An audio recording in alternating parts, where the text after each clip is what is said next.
Olá a todos, sejam bem-vindos a mais um De Olho no Mercado. Hoje é 10 de fevereiro de 2021, pregão de quarta-feira. No pregão de hoje, no mini índice futuro, as médias móveis aritméticas de 8 períodos e 20 períodos, elas se encontraram, né, mas no momento em que elas se encontraram, o pregão de hoje foi baixista, tá? Com um forte volume de queda, tá? E fazendo com que as médias agora se encontram. Tá? Vamos ver se vai retomar o movimento de queda, tá caindo também no pregão de amanhã ou não. Para a gente poder entender as possibilidades, quando a gente olha aqui no gráfico diário, tá?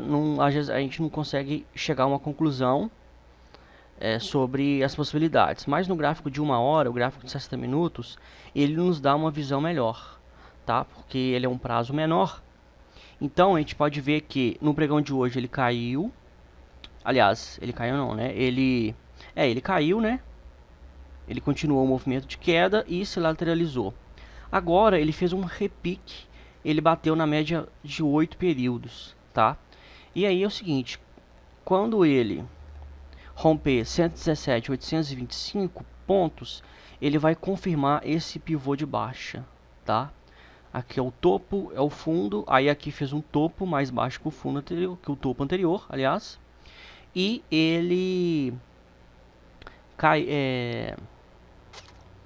caindo e rompendo, né, este fundo, tá? Ele vai confirmar esse pivô de baixa e aí a gente vai poder fazer a projeção desse pivô de baixa, os movimentos futuros, tá? A gente faz uma projeção de Fibonacci aí a partir deste pivô de baixa, ok? Como ele havia caído muito forte, essa lateralização ela ocorre para que o preço possa chegar até a média. O ideal é que ela continue até que a média de 20 chegue no preço, tá? Mas quando está em super tendência, o preço ele acaba seguindo a média de 8 períodos. Ele faz um repique nela, né? Ele faz uma correção até ela. Essa correção, quando ele está em super tendência e super tendência de baixa, ela não se dá como o preço subindo. Você pode ver que ele não subiu, ele andou de lado. Ela se dá com ele andando de lado até que a média venha sendo formada. A partir do momento que os candles vão sendo formados, né, o próximo candle vai sendo formado, a média ela vai sendo formada também e vai caindo até encostar no preço, tá? Então tudo indica que o Ibovespa ele está baixista, o índice futuro, mini índice futuro, ele está baixista e ele vai continuar com esse movimento de queda, confirmando aqui esse pivô de baixa. Ele saiu da região de lateralização. Você pode ver que esse retângulo ele é fictício, né? Nós que traçamos esse retângulo aqui sobre o gráfico, respeitando as mínimas aqui, ó, essa região de suporte. Isso você pode ver que depois que o preço ele cai, ele vem, cai, quando ele sobe, ele toca nessa região, né? Sendo que essa região aqui é uma região fictícia, né? Mas você pode ver que o mercado ele respeita, né, a região do retângulo, tá? Porque é uma região de suporte que depois de rompida vira uma região de resistência. Então o preço ele faz o chamado pullback, subindo até essa região e voltando a cair, tá? E aí como ele está neste momento voltando a cair, né, os dois últimos candles das 2 últimas horas indicam que o mini índice vai continuar em movimento de queda, ok? No gráfico de 5 minutos, no pregão de hoje, ele abre, se lateraliza e aqui, ó, se você marca a mínima, ele subiu, lateraliza e rompeu na formação deste candle, tá? E aí ele forma e ele cai, fazendo repiques na média de 8, fez uma correção na média de 20 e caiu até um pouco abaixo da confirmação deste pivô. Então, pegando como referência a lateralização, tá? Ele chegou a cair um total de 1.272 pontos. Pegando a média de 8 períodos como referência, você poderia sair em 885 pontos, tá? E aí depois ele se lateralizou. Então a oportunidade de trade que teve foi entre as 10 da manhã ao meio-dia. Tá? Esses 1000 pontos aqui de queda que teve nessa parte da manhã.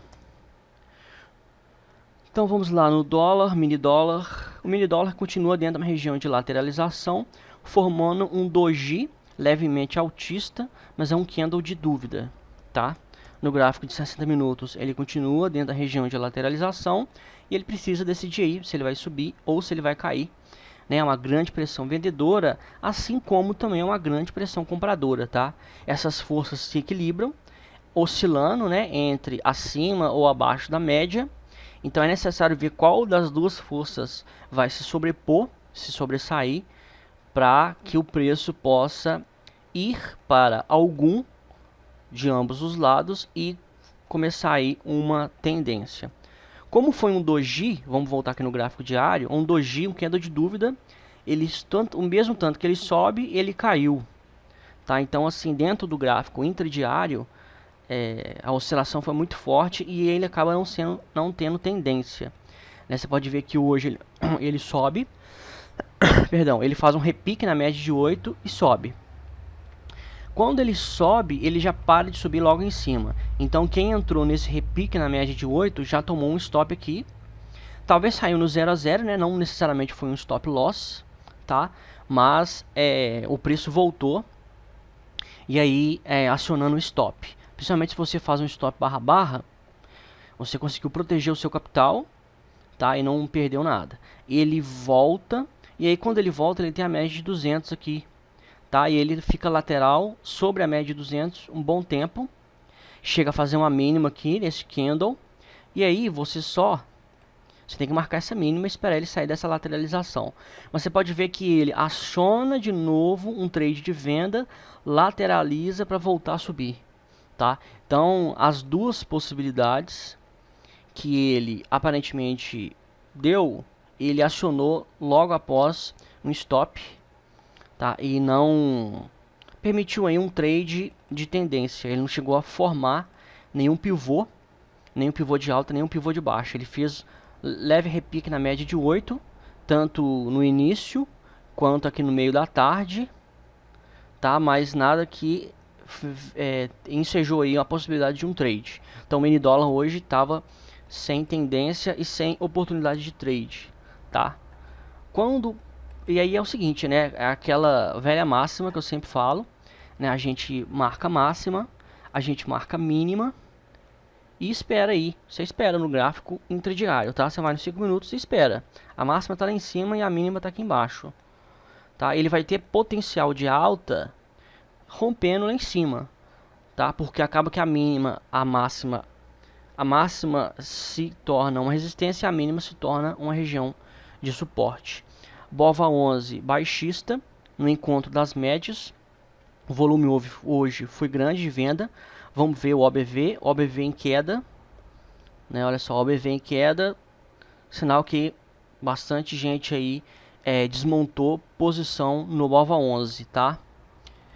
O Small ETF do índice Small Caps caiu bem mais aí do que o BOVA 11, mas é engraçado que o OBV não teve queda, ele lateralizou, né? Então não houve aí um desmonte de posições aí no Small 11, embora o volume foi muito baixo, né? Mas isso acaba que o Small ele acaba seguindo na esteira aí do BOVA 11, tá? Então assim, eles não são dissociados, né? Eles têm uma correlação, até porque várias ações que fazem parte do índice Ibovespa fazem parte também do índice Small Caps, tá? Então tem que tomar cuidado aí, porque foi baixista e fechou abaixo da média de 20 períodos.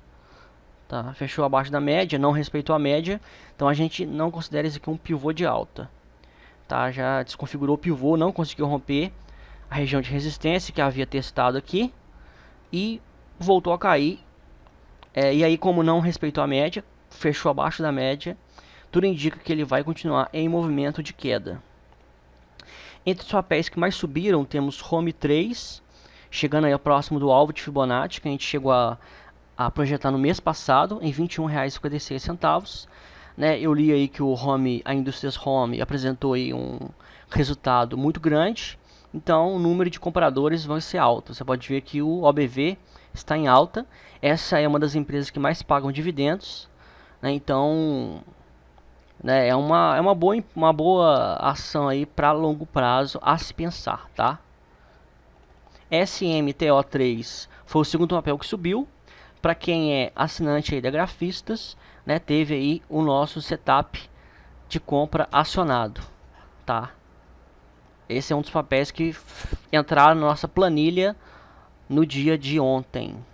E FRAS 3 subiu depois de um repique na média de 8, com o OBV subindo. Não é momento agora de entrar no papel. Esperar aí se ele vai se lateralizar. Esperar ele chegar na média de 8, tá? Embora ele fez um repique aqui, teve uma força vendedora aqui em cima, defendendo aí na ponta vendedora, né? Então, ou seja, ele não está subindo com folga. PTBL3 em movimento de queda, como ele rompeu a média de 8 períodos, o alvo agora é a média de 20 períodos em 8 e 21, tá? BID11 ele cai pelo segundo dia consecutivo, também rompeu a média de 8 períodos e o alvo é a média de 20 períodos. DTEX 3 rompeu a média de 20 períodos com o candle baixista de força, OBV em queda, entrando aí em tendência de baixa. Tem que esperar as médias se cruzarem para poder formar aqui o pivô e finalmente entrar em tendência de baixa, tá? No mercado americano, o Dow Jones está fraco, né, formando um doji, e aqui no gráfico de 4 horas, a gente vê que ele finalmente tocou na média de 20 períodos, tá? A gente tem que esperar para ver se esse candle ele vai fechar acima dessa resistência com volume, e aí este candle aqui no gráfico de 4 horas, ele é referência para um setup de compra, tá? Isso se entrar volume e se ele fechar acima da região de resistência, ok? SP500 formou um doji baixista no gráfico de 4 horas, que é um gráfico menor.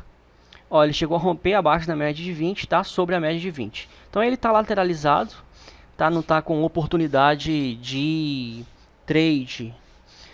Nasdaq Futuros também um doji baixista, um candle de dúvida no gráfico de 4 horas, rompeu aqui abaixo da média de 20. Agora ele faz um pullback na média de 20 períodos. Tá? E se ele retomar um movimento de queda, esse movimento aqui, ó, em Dow Jones Futuros pode ser frustrado, tá? Isso aqui pode ser coisa só do Dow Jones Futuros. O ouro, ele subiu aí pelo quarto dia seguido, segurou na média de 200 períodos. Tá? Vamos ver se ele vai romper. Porque o ouro rompendo é sinal que o mercado americano vai estar baixista, tá? Né, a bolsa americana cai, o ouro sobe.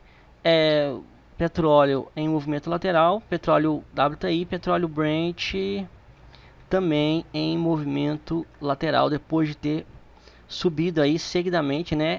É a hora de fazer uma lateralização ou uma correção, ok? O ouro ele acaba sendo um termômetro, tá? Ele tem esses movimentos de queda, sim, porque acaba que quando o mercado ele está baixista, né, as corretoras aí elas acabam exigindo aí dos grandes players uma margem maior e eles acabam desmontando posições, por exemplo, no ouro, porque o ouro ele tem uma liquidez muito grande, tá? Mas o ouro vem subindo aí depois de ter feito a mínima aqui, ó, na região de $1.600, e se ele romper a média de 200 períodos, tá? Ele tem potencial aí de continuar em movimento de alta, e como ele é um termômetro aí da economia mundial, sinal que podemos estar aí diante de uma possibilidade do mercado virar baixista, tá? O Ibovespa, que é o índice brasileiro, ele já está em movimento de queda. Para finalizar, vou falar para vocês aqui sobre o nosso plano de assinatura, o apenas R$ 49,90. Você tem acesso aí aos nossos cursos, etc. Né? Se quiser entrar no link, ver aqui as nossas avaliações, todos os comentários, tá? Fica à disposição. Se você quer conhecer o nosso trabalho, eu tirei dentro, né, do nosso curso, tem um curso que eu tirei, chama Fundamentos de Análise Técnica, em que eu publiquei na Udemy, tá? Esse aqui é um curso na Udemy, esse é a nossa grade, né? Tudo o básico aí de análise gráfica você vai aprender neste curso, tá? E se você não sabe nada de mercado financeiro, absolutamente nada, não sabe o que é ações, fundos imobiliários, debêntures e etc., esse curso aqui é gratuito, também é meu também, tá na Udemy, Introdução ao Mercado Financeiro. Também o link está aí na bio do Instagram ou abaixo aqui no nosso vídeo no YouTube, ok? Então eu vou ficando por aqui. Qualquer dúvida estou à disposição. Um abraço a todos e até amanhã.